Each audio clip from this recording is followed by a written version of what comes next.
السلام عليكم ورحمة الله وبركاته. طلبة والطالبات الصف الأول للثانوي والزراعة الترم الثاني. انتفاخ كرش الحيوان.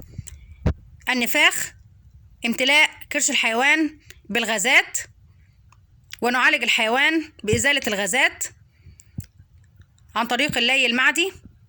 لكمة العلف امتلاء كرش الحيوان بالعلف. الإسهال هو براز سائل مختلف الألوان يتبع مصدر المرض. مغص الخيول من أكثر الآلام تصيب الخيول نتيجة الإجهاد وقطع مسافات طويلة والجري، ونتيجة نوعية العلف ضارة بالخيول. الجزء العملي هنا التدريب على قياس درجة الحرارة.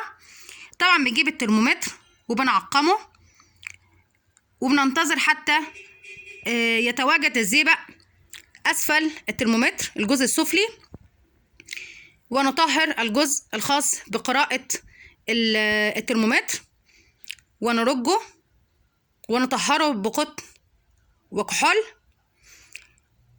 ونضعه في منطقة فتحة الشرج لمدة دقيقتين وننتظر القراءة ثم ندونها. إذن يستخدم الترمومتر لقياس درجة حرارة جسم الحيوان. والسلام عليكم ورحمة الله وبركاته.